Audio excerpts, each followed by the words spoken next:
but Okay. okay. I can put that away. Ah. Well, hello. Hello. Welcome to College Heights Church. I'm representing the church for the moment, but everyone will be having the opportunity to comment afterwards. And so I'd like to just introduce kind of who we are and where we would like to go. We are mostly a group of professionals. We like to help others, so we have ministers and teachers and lawyers and librarians. We're often in the healing professions, mental health counselors and medical people. And we're creative and visionary, so we have artists and graphic artists in the congregation. And then as a group, we're peace-loving, hearts of gold. We'd be just happy sitting in a field of daisies with our nose in a book. But if someone who's upset happens to find us there, we'll drop everything and give them a hug. And so people kind of come here and find us unusually warm and welcoming and accepting of many colors like the rainbow. And we're hoping to make a 5-year plan. And we are we have deep needs, but we have little needs, but we're aware of deeper needs. So we're a lot of us identify with being spiritual, but not religious. Okay, which I think you might relate to. And the times that we're in, you wrote this book, The Rainbow, which was published in 1915. It's right on the eve of World War I. And we have this chaos and this sense of impending doom and uncertainty about the world. And it did not feel safe. We didn't know where things were going. And it's a lot like our own times between climate change, and we have wars in 3 countries, active wars in Israel and the Ukraine and the Sudan, not to mention hotspots around the world. So there's this same sense of uneasiness and wanting to know where things are going. But that's kind of the world as a whole. We know that species may be dying, human species may be dying, but closer to home, we're finding that we're aging and we're dying. We have memorial services with increasing frequency, and we maybe aren't totally comfortable with our own understanding of what death will bring for us. So we need help, and we're looking to you for your wisdom and advice as we have this conversation. Okay.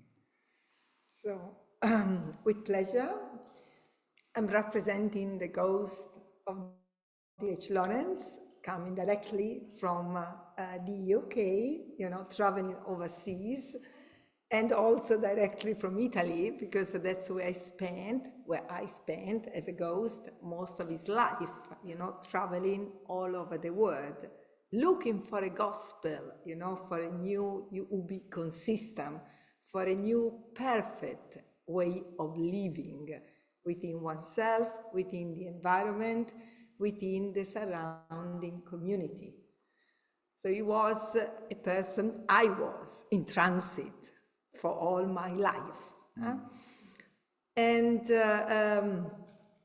to answer your own question, about a meaning for the present and also for the future, what I can say, to start with, is that extremely important is living perfectly in the present moment, in the sense when you are true to yourself, to your inner being, and to the other, and you accept otherness fully, without prejudice, without judgments, then you are doing the best you can do, in your life and for your fellow beings. First of all, you have to love yourself and be in peace with yourself. And then you will be perfect in loving the others, okay? According to me, you can't think of the future destroying the present. If you put so many energies for like a superior goal, then you run the risk of missing on destroying the beauty and the essence of life of the present moment, which make you once with the surrounding cosmos and being part of the harmonious, flow of life. Then also death is part of it, because it's like the phoenix, resurrecting for its ashes, like the beginning of a new life. Wow, thank you. I think we can, that sounds wonderful, we love that. So let's start with our present and what we actually do. We as a community, we have group activities, we have of course Sunday worship, we have potlucks like we'll be having one today. We have activities like the book group that'll be meeting, sometimes Bible study, sometimes a newcomers group. We sing together as a group, Taizé, and we love to do it in church. We have an instant choir. We have lots of activities, and I think sometimes it could be that we become identified with this and become satisfied with this and can be like spiritual. We're open. We like presentations from visitors. We're not ingrown, but we can be like spiritual shoppers. We're browsing, looking for new things. Well, that's really interesting. Okay, I'll put that down. Let's try something else. So, in kind of not to address that, but there's a hunger for doing something as a group, as a sangha. So that's part of the 5-year plan is partly for us and partly considering would there be some mission or group or service that we could do out in the world. And to guide us in that, we have our mission statement, which we spent a lot of time on. I think I think it's kind of reflects us. People pretty much agree with it. Why we gather is to create welcoming, spirit-filled spaces of overpowering generosity, so that all may safely find their voice and be inspired to transform the world. Beautiful feelings, beautiful values, but how are we going to actually do it? What are the deliverables there? How will we find that thing that we should do? And we're just beginning the process, so we're a little bit at sea. But maybe given our personality as a church and our desires, maybe you can have some advice guidelines that we could follow. Well, I hope I will try, in relation to my experience and what happened in the past, also with reference to the time when I wrote The Rainbow. I wish I'd written it when I wrote The Rainbow. So it was, as you said, a time of great change. Everybody was experiencing anxiety. It was like feeling on the border of the abyss, the whole Europe was going, was topsy-turvy, facing the end of the world. And everybody was looking for a light, to follow, So that was the time, but also other countries. Europe lost, to be the center, and they were looking for other models to be followed. That was happening. To other origins or to other vision of the world, worldviews. So other countries at the border, especially in time from Europe, became like a model to be followed. So to follow new examples. So to answer your question and to give some advice, I would suggest the following. First of all, as a group, if you have like to be a core, as a kind of community, you have to find a common ground of values which you all agree with, in the sense, and a kind of priorities which are extremely important for you. I mean, you can't save the whole world, in a minute, but you can plant some seeds which will blossom and which will contribute to the saving of the world, step by step. In Italy, we have the sayings, I lived there for a long time, Roma non fu fatta in un giorno, so Roma wasn't built in one day. So step by step, if you put all your energy and if you put all you can, give on put for the common goodness, then you will achieve it. So as a community, you can decide what's importance for us. Who do we want to start with in helping, How do we want to do that? And how do we share our duties? This could be, in the long run, an advice for a plan. But main thing is that going back to the category of time, shouldn't say, oh, I need to achieve it, so I need to achieve it, because otherwise you might be blinded. In the sense, you have to do it not only rationally, but also with your instinctual life, and be, in the sense, at peace with yourself and happy in the present moment. So the goal is a goal, but it shouldn't be at the price of sacrificing the present. I don't know if I've been clear in that. Yeah. Okay. That's wonderful. Here's what I'm hearing from that is, we don't, as someone said recently, we don't really have a plan, but we have a concept of a plan. Yeah, exactly. But to live in the present passionately and have our sense of our own vitality, and the future will come out of that. And it's something that's shared among us, that's the commonality, so that the process, in a way, becomes the goal. The process of being in the present and living it out, and using that as a kind of a guideline or a guidepost.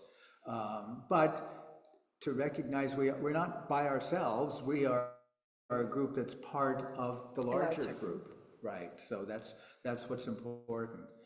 And I think just your being able to be here and stand with us, it just reminds us that we are not alone. We have spiritual resources. We have ghosts like yourself, and we have the books we read, and we have inputs.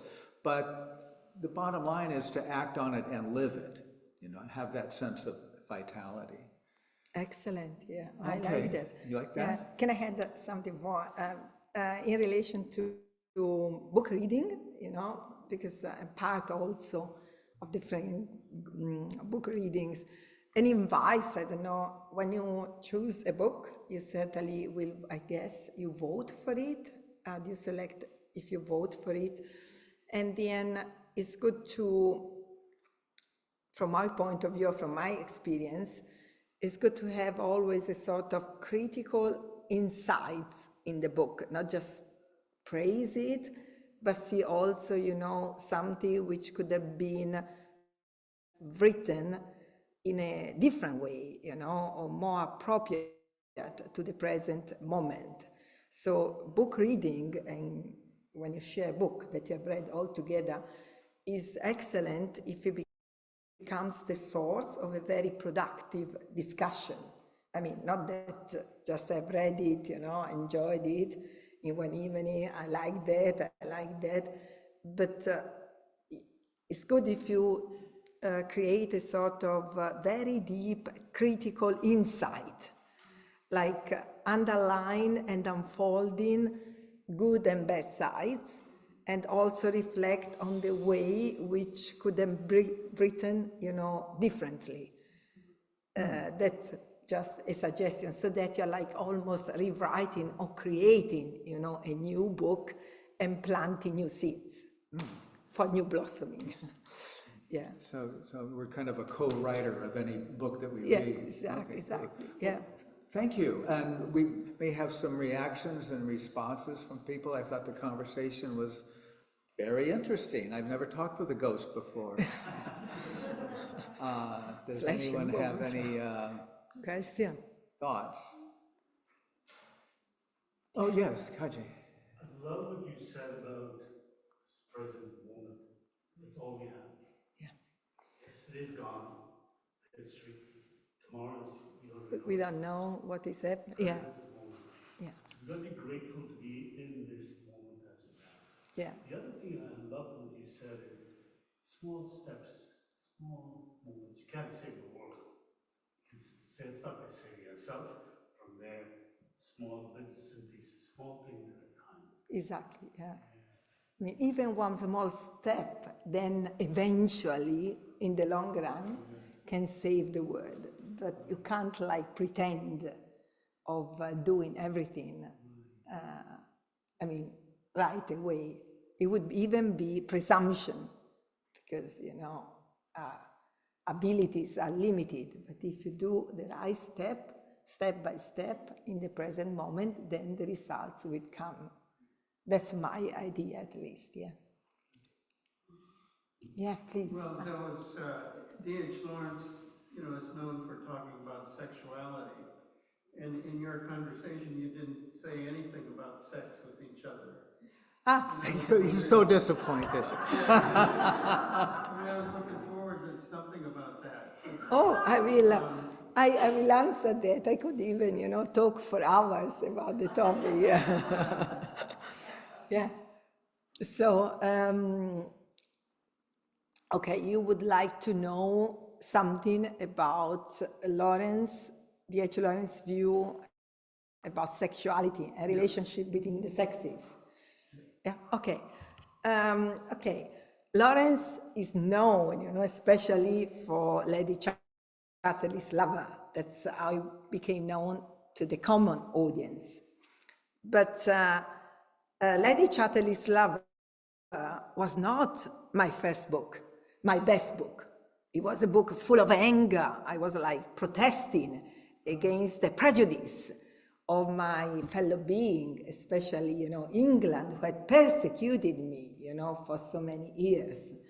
I was like, it was a sort of cry against the hypocrisies of the world. And it was a way of suggesting a path to be reborn, in your own body, in community, with the environment and with your intimate being. And a very excellent definition, for my vision of sexuality is that is a sort of relationship between the sexes, a sort of communion, but which has a sort of religious, Puritan value and rigor. He was totally against, I would say, a sort of uncontrolled relationship and sexuality. For him, the mate could be even forever, just one mate in unison for one life. That's, for instance, my experience with my wife, Frida, although, she betrayed me, but I didn't. In the sense, it's a kind of full expression of the self. That's like a way of communication within the instinct, which is beyond the mental, and which was for me, the real way of connecting to the flow of the universe. So it's a little bit, I hope I didn't sound too complicated, but it's not like celebrating, you know, free sexuality without control. That's totally the opposite. For him, sexuality is something extremely, you know, serious, as I said, endowed with a lot of spiritual and emotional feelings. And Lady Chatelislava is also an example, because his life was totally, his husband, sorry, was totally dead. You know, he was totally destroyed by mechanization. You know, he had been destroyed by the war. So for her, the relationship with the gamekeeper is a kind of regeneration, a rediscovering of a real self, of the part of the self which, as a woman, she had been lost or has been dead forever. She's really finding, you know, in this relationship, her own self, who she really was, and loving the world surrounding herself. We were given a reading where the rainbow is the symbol of the covenant between people on earth and God in the clouds.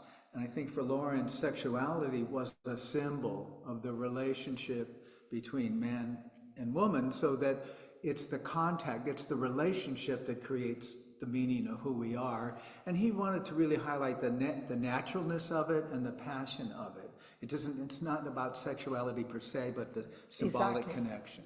Yeah, giving all yourself, yeah. Yeah, please. Yeah. Well, you could have been anywhere, so I want to thank you for coming here. And I have a question that aims a little bit ahead in your life. Because when you wrote this book, you were on the cliff of anxiety, and then the First World War happened.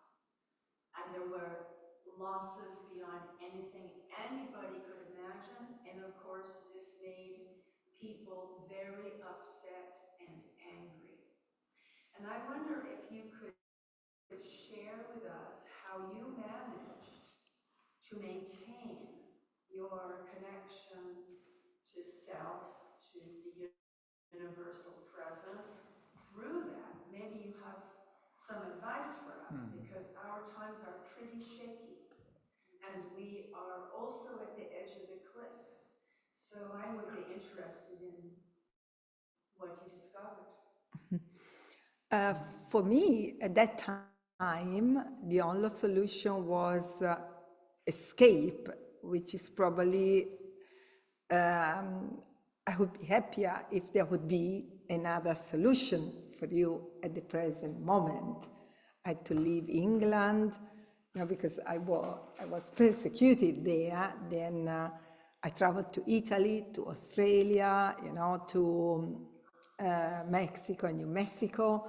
I even tried to live totally isolated, you know, from the civilized world. That was my experience when I went to live on a ranch in Taos, in New Mexico.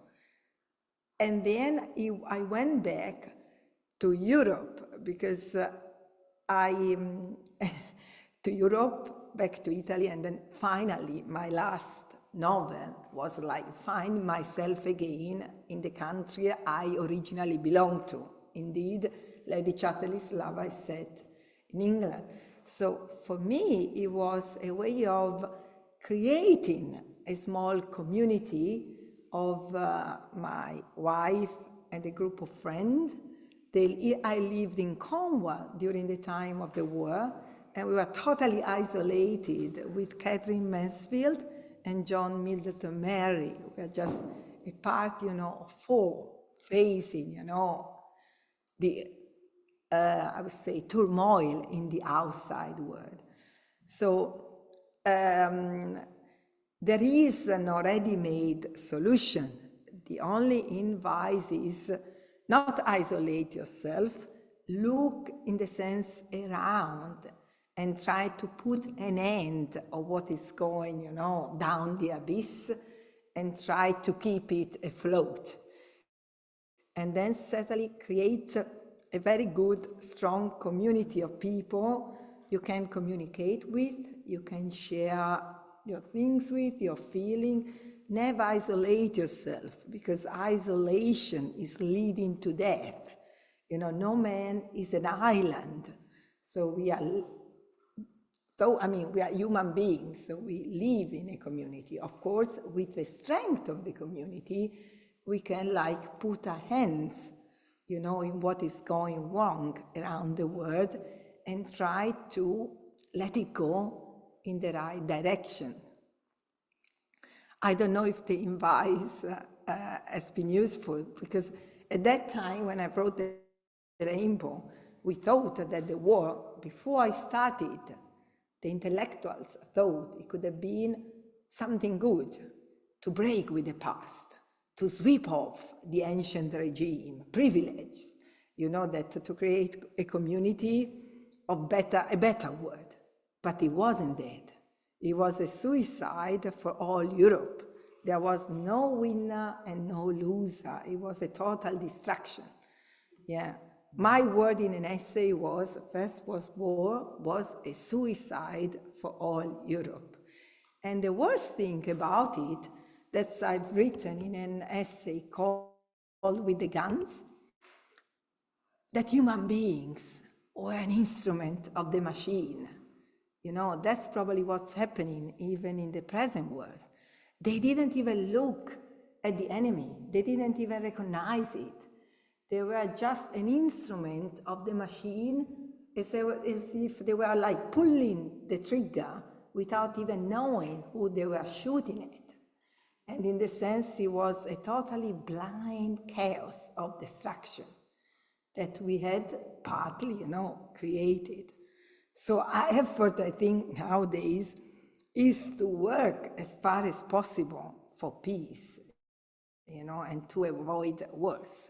Because in every war there is so much pain and so much destruction and, you know, and so much sufferings, unbelievable suffering, as somebody of you mentioned, the Middle East, you know, other parts of Europe.